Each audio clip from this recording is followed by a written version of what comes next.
Una de las cosas que me pasó con su novela fue precisamente recordar qué importante eran los jugadores de ajedrez hace, no sé, 20 años me imagino, porque no pasó tanto tiempo, ¿no? Yo crecí viendo todas esas disputas entre ajedrecistas súper famosos, ¿verdad? Pasky, Bobby Fischer, todos ellos. Sí, es cierto. Pareciera ser que ahora, quizás porque es un juego al que hay que pensar, no está tan difundido, ¿verdad? Se sigue jugando mucho, Ujú. pero yo creo que los, el internet, la, la música, digo, toda esta cosa de rock y todo eso con los jóvenes, hemos tenido más una juventud descerebrada, porque la cabeza hay que pensar. Bueno, sin embargo, una de las series más vistas ahora es Gambito de Dama, que salió por Netflix. Entonces pareciera ser como que la gente está empezando a ver las maravillas del ajedrez, ¿verdad? Exactamente, quien descubre el ajedrez se vuelve el juego favorito. Ujú. Yo Es- viví, no dejé de jugar ya. Bueno, me llama mucho la atención lo de Juan José Arreola porque, bueno, yo soy amiga del nieto de Juan José y por supuesto que el nieto juega también al ajedrez y tiene muchísimas historias de ajedrez con Juan José Arreola. Y también habla usted de Rulfo, Y este, y los da a los dos como dos, bueno, sobre todo Arreola como un jugador impulsivo, ¿verdad? exactamente, no solo impulsivo, sino fanático.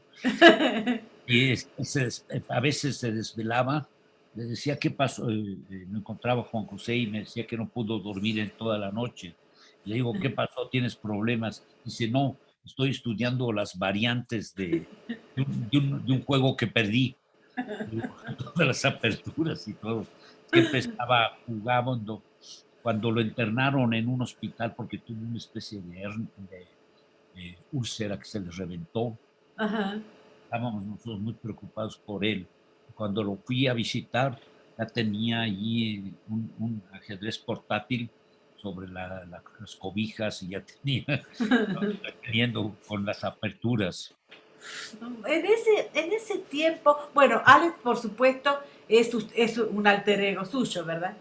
Sí, claro, sí. Y pues como una medida de ajedrez, digamos, si por ejemplo uno llega a tomar a la búsqueda del tiempo perdido de Proust, pues ahí tiene un personaje que se llama Marcel, que puede ser un alter ego de Marcel Proust. Y ya hay, pues, en Joyce, en el artista adolescente está Stephen Dedalus, Ujú, una, ujú. probablemente un alter ego de Joyce. Ahora, ¿usted por qué decidió hacer como una novela un poco borgiana, una novela que tiene el ajedrez como centro, en lugar de hacer sus propias memorias? ¿Cómo, No te sentías repelente un poco la idea de unas memorias. ajá, Hay un compromiso de las memorias implican abarcar la vida ajá, y es inabarcable. ajá. Luego, gran, el gran problema que se tiene con las memorias, sobre todo yo cumplí 80 años, es qué escoge uno de uno mismo. Yo había escrito un libro que se llamó El poeta niño, y fue motivado por el sueño. El poeta niño, porque cuando yo tenía 10 años, se me disparó una escopeta, estuve al borde de la muerte. Y después de ese accidente, empecé a escribir, pero el niño que yo fui antes del accidente casi se desapareció por el trauma del accidente. Entonces no fue hasta como de 1951, precisamente son 50 años de que lo publiqué, que empecé yo a soñar. Empecé a soñar, a tener sueños como muy sensoriales. Estaba en una cama muy grande, como que estaba mamando del pecho de mi madre, de un pecho, sueños sensoriales. Los empecé a escribir y escribiendo esos sueños empecé El poeta niño. Fue un libro que se hizo con sueños y así pude hacer los recuerdos aquí y allá de mi Ujú, infancia temprana anterior al ujú, accidente ujú, y llegué hasta el momento en que escribí ese libro, pero fue un libro, una autobiografía onírica ujú. que no, me habían pedido antes escribir, había un editor que buscaba en México hacerlas una autobiografía precoz. Ujú, ujú, Yo me negué, yo dije, no puedo hacer una autobiografía precoz a los veintitantos años. Luego el editor se enojó cuando vio El poeta niño. Dice, me dijiste que no y escribiste El poeta niño. Digo, sí, porque no fue una autobiografía intencional, fue claro. una autobiografía escrita por sueños Ajá. eh, y que Ahora, parecían de una manera espontánea, claro, ciertos momentos de la infancia, pero no biográfica, no esquemática. Y así claro. con lo último que yo quería es empezar este libro y decir, me acuerdo de, me acuerdo de, me acuerdo de, que fuera como un leitmotiv, pero este libro había comenzado realmente antes de escribirlo. Yo en mis mocedades literarias llevaba un diario secreto. El diario secreto no era otra cosa que a veces tener experiencias, encuentros, diálogos que yo escribí, pero no de una manera sistemática, no cronológica. Y luego empecé a escribir esta novela este, que tuvo muchos títulos. Esos subtítulos están ahora se llaman movimientos, que fueron como momentos así más o menos esquemáticos de una, yo lo llamaba autoficción, Ujú. que en lugar de autobiografía se convierte en los episodios en ficción y en esa ficción el autor es uno mismo, ¿no? Ahora, usted cuando dice me acuerdo de, parece ser una crítica a Margot Glantz, ¿no? Que escribió hace poco. Exactamente. A veces hizo el método para no hacerlo. Dijo, una monotonía de me acuerdo de, dije, qué horror. Este, Cuando la vida va uno al grano, es decir, porque una de las cosas que intenté fue que los personajes, bueno, literarios, artistas, todo, fueran de carne y hueso, que aparecieran de la manera espontánea que aparecen en la vida. No empieza uno, me acuerdo de, sino la persona está allí. Por ejemplo, Rulfo lo encuentro no previo a una biografía o una presentación, sino lo encontramos tirado en el pasto, que había perdido la dentadura postiza. No es que se le quiera presentar de una manera este, ridícula, no, es que así se le conoció, porque era muy alcohólico en ese tiempo y uno veía a esas personas no como monumentos, sino como seres de la vida real. Y uno discutía con ellos, venían al café, tenían amores fallidos, celos, este, y a veces no tenía para pagar el café. Digo, como seres de la vida cotidiana. Sí, también es cierto que Juan Rulfo en su novela aparece como una persona muy triste y usted lo nombra en un momento como un perdedor, Sí. que es, es difícil encontrar esa palabra, pero usted lo califica así, ¿verdad? Bueno, ese era un hombre muy tenso, muy Ujú, incómodo en su cuerpo. Estaba siempre como a punto de saltar fuera de sí mismo. Era ajá, un hombre que fumaba continuamente, pero de una manera compulsiva. Y luego cuando uno estaba con él platicando en el café, estaba fumando, pero de manera tensa. En uno de los últimos episodios en que aparece Rulfo es en el hospital pediátrico. ujú, Él hacía citas, pero en lugares muy incómodos o muy imprevisibles. Y la última vez que yo lo vi fue en el hospital pediátrico, ujú, porque estaba cerca de su casa. y allí me citó. Entonces fui y nunca había estado en un café tan lúgubre, tan deprimente, como Claro, obvio. gástrico. No era realmente un café, eran dos mesas en que servían café en un salón y Claro, había una dulcería y había un teléfono. Y allí llegaban los padres de niños o niñas muy en- enfermos. enfermos, y Claro. claro, o sea, era llorando, la niña está muy grave, la van a operar, el niño está en las últimas, ven a verlo. Y Rulfo muy tranquilo fumando un cigarrillo y preguntaba, ¿y qué estás escribiendo ahora? Y el diálogos totalmente ajenos a la realidad circundante. Como una Entonces, película surrealista, ¿verdad? Ah, exactamente. ahora Y también lo nombra a Arriola de neurótico, ¿no? Era muy muy neurótico. neurótico, muy neurótico. Mm, Eran casi, era maestro de los gestos. En un momento digo que era un hombre gestual porque hablaba con los gestos, mm, transmitía sus estados de ánimo con los gestos. Era un hombre que siempre estaba angustiado, una mm, angustia diferente a la de Rulfo, sí. pero estaba siempre angustiado por muchas cosas, pero aún jugando al ajedrez, jugaba angustiado. De todas maneras, me parece a mí que Octavio Paz lo describe de una manera muy diferente a lo que lo describe Arriola o Arrulfo, en el sentido de que pareciera ser que Octavio Paz consigue todo lo que quiere.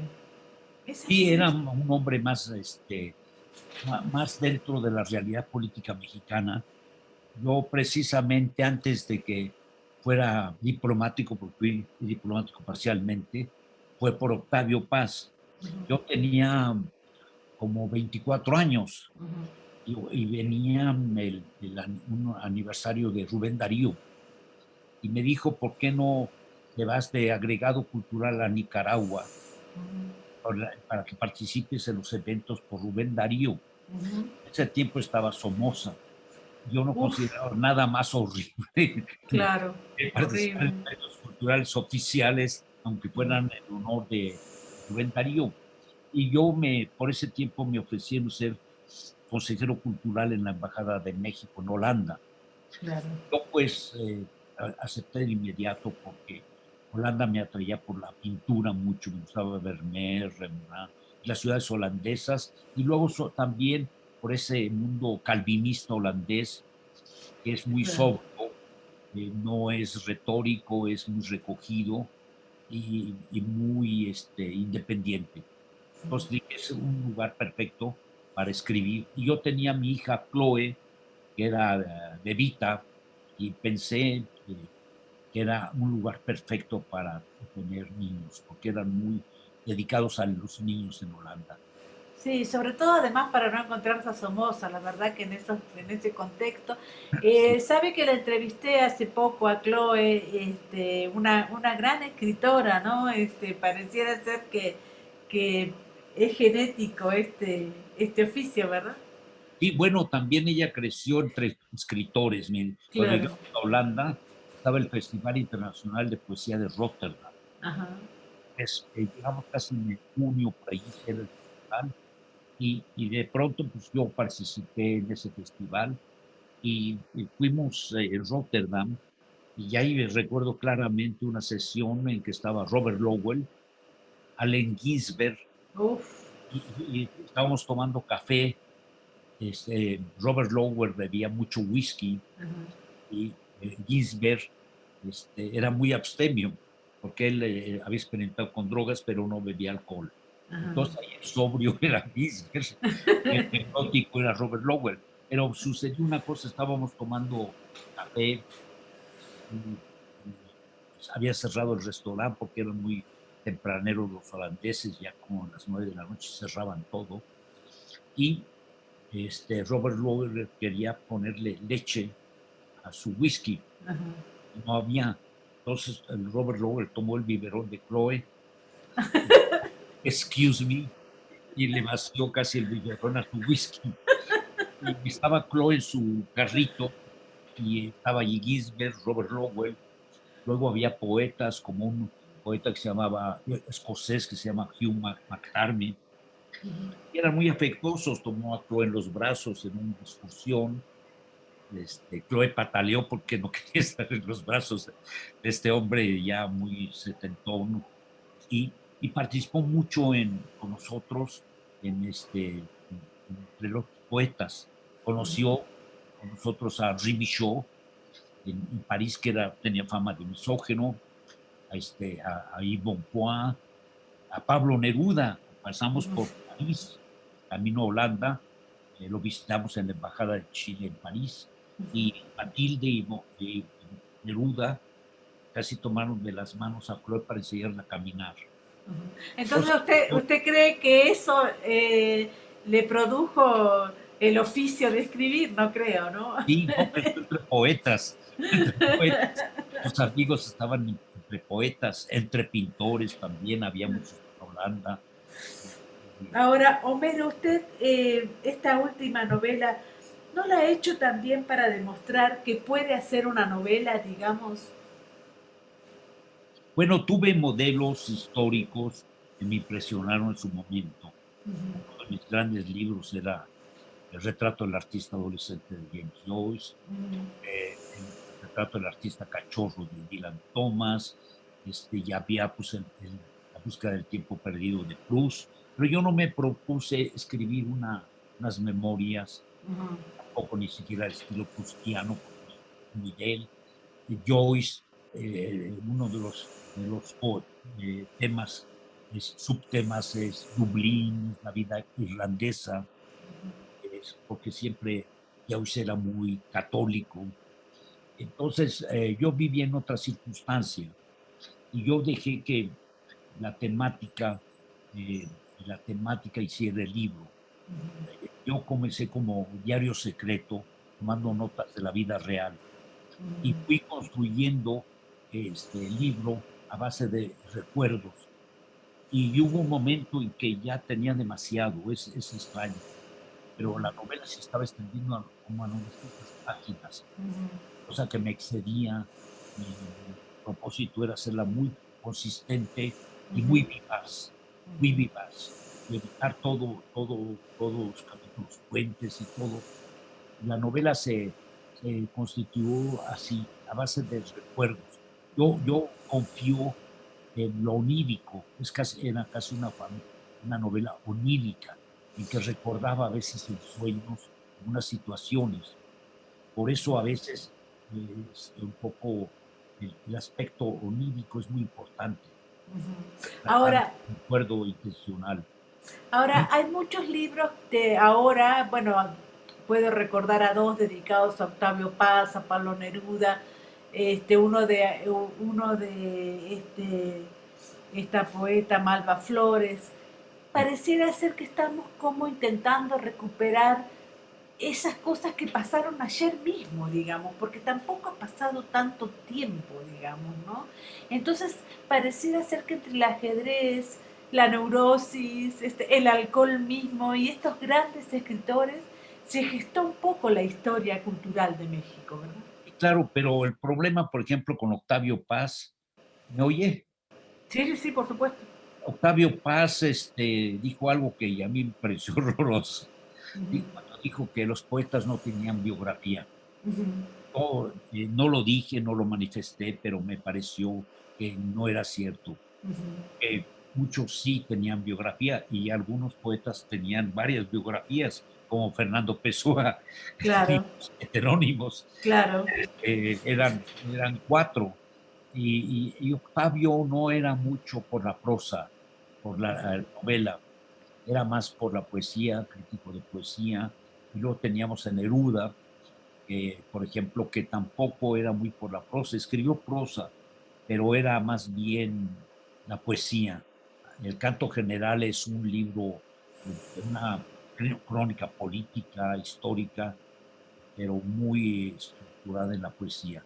Vallejo escribió poca prosa, pero hay algunos que sí escribieron prosa, como Pessoa algo escribió. Ahora, bueno, esta es la última pregunta. Usted fue poeta y ahora es novelista.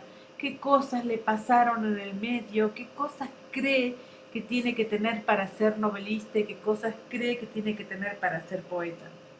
Bueno, yo comencé escribiendo poesía y prosa, Ujú, porque uno de mis libros favoritos cuando era adolescente fue La Odisea de ujú, Homero. ujú. A mí me pareció el libro de aventuras por excelencia. Todo el mundo de Ulises y todo eso lo vivía. Mi padre era griego. Yo leí mucha mitología, muchos libros y todo. Y otro de mis libros favoritos también llegó a ser Las Metamorfosis de Ovidio, que contaba mitos. Entonces, lo que pasaba, me gustaba mucho la narrativa también. Claro. Ahí no se puede escribir poesía narrativa en estas alturas en verso y toda esta cosa. Entonces, escogía para escribir prosa y poema, pero me gustaba mucho la narrativa. Entonces, esta novela no podía ser más que escrita en prosa, porque si no se vuelve monótono, forzado, y, y también se volvió una crónica, bueno, yo diría una metáfora de la vida, porque en la metáfora de la vida había dos aficiones mías muy fuertes. Era el ajedrez y el cine. Mi padre tenía un cine en el pueblo, en Contepec, se llamaba el Cine Apolo. Entonces yo proyectaba de niñez películas. Me di el lujo de que un día mi padre estaba enfermo, mi padre iban a pasar en el cine El Halcón de los Mares de Errol Flynn, y yo estaba muy frustrado como no podía ver la película, y trajo el aparato de 16 milímetros a mi cuarto y proyectó la película en la pared en una sábana. Yo consideraba mucho el cine como una metáfora de la vida, y precisamente lo que no vivimos, muchas de las aventuras amorosas, épicas, de lo que sean, los vemos en el cine. Es fue una gran invención como alternancia a la novela. Y también el ajedrez. El ajedrez, yo consideraba muchas de las situaciones en la vida cotidiana que eran problemas de ajedrez. Y a veces a mí me gustaba mucho analizar la situación como quien analiza una partida de ajedrez. Y Arriola era mal jugador de ajedrez porque se ponía Claro. muy tenso, angustiado. Entonces expresaba angustia de las situaciones críticas de una partida. Yo lo consideraba, decía, un perdedor empedernido, que era muy fanático del ajedrez, pero muy nervioso, y cometía errores así por imprudencia, por impaciencia. Y eso, el ajedrez para mí fue muy importante. Me valió problemas, porque yo estuve en un internado en Morelia, Ajá. a los 13 años, donde el director del internado jugaba ajedrez. Entonces, entre los discípulos, alumnos, yo era de los pocos que jugaba ajedrez. Entonces me pidió jugar conmigo. Y le ganó. Le gané, pero eso me valió la hostilidad del director, porque le gané delante de todos los alumnos. Claro. Entonces, ya me tomó tirria, como dicen en México, y que era yo cuando me veía casi con rencor. Era un marista, y sobre todo era muy, pero pero en Morelia también jugué en el club Carlos Torre. Carlos Torre fue el gran jugador de ajedrez de México. Entonces me acostumbré mucho a analizar situaciones de la vida práctica a través del ajedrez. Me volví más analítico y tratando de ser sereno en situaciones críticas o peligrosas, porque sabía que había que analizar las situaciones. Perfecto, muchísimas gracias, ¿eh? Un abrazo. Muchas gracias, y también qué gusto. Un abrazo.